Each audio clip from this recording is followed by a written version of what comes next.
आदाब नाजरीन, क्या कांग्रेस और नेहरू गांधी खानदान का रिश्ता खत्म हो रहा है? क्या राहुल गांधी के सदर कांग्रेस की हैसियत से इस्तीफा देने के बाद कांग्रेस के अच्छे दिन आएंगे या कांग्रेस की शमा बुझ जाएगी? वैसे बहुत से सवाल जहनों में गूंज रहे हैं। राहुल गांधी अपने फैसले पर अटल रहेंगे, ऐसा अंदाजा नहीं था। आमतौर पर पार्टी कारकुनों के मनाने पर कायदीन मान जाते हैं, मगर राहुल गांधी ने अपनी वालदा सोनिया गांधी की तारीख दोहराई।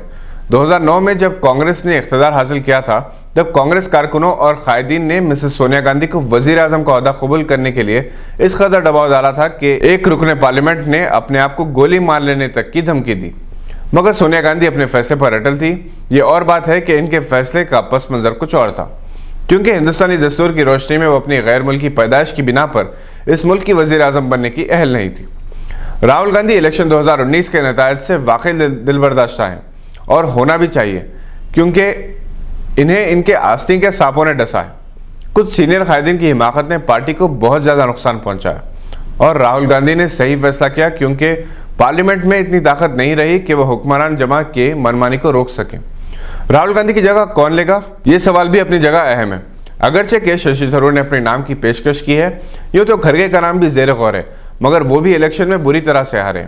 जीता हुआ उम्मीदवार अगर पार्टी का सदर हो तो वो ऐवान के अंदर और बाहर दोनों जगह अपनी पार्टी की तर्जुमानी कर सकता है।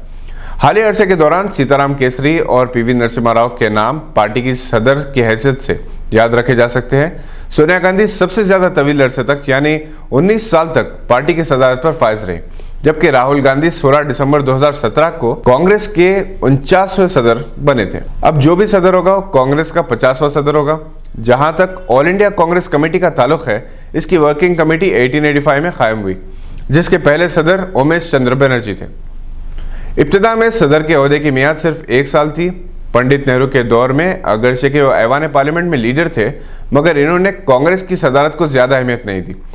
अलबत्ता इंदिरा गांधी ने वजारत उज़्मा और कांग्रेस की सदारत पर एक ही फर्द के तकर्रुर की रिवायत कायम की, और ये रिवायत 1978 में इंदिरा कांग्रेस के क़याम से शुरू हुई। राजीव गांधी ने इस रिवायत को जारी रखा। पीवी नरसिम्हा राव भी इन्हीं के नक्शे कदम पर चले।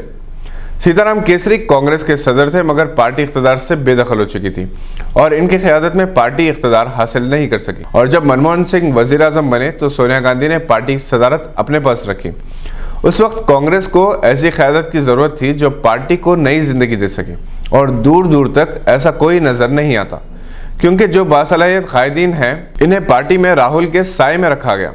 राजीव गांधी के दौर में जो इनके करीबी हलकों में शामिल थे, इनमें से कुछ की पुरस्कार तरीके से मौत वाक़ई हो गई, जैसे माधवराव सिंधिया और राजेश पायलट। इन दोनों के बेटे सरगर्म हैं, मगर इन्हें जो मौके मिलना चाहिए था शायद नहीं मिल सके। बाज़ कायदीन ने खुद का खत पार्टी से बुलंद कर लिया था, जिन्हें गैर महसूस तरीके से किनारा कर दिया गया।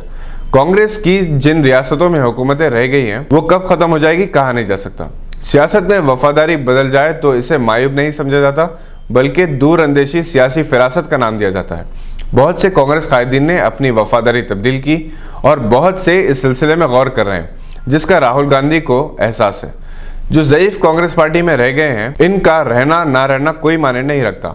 बहरहाल राहुल गांधी ने एक अच्छा फैसला किया।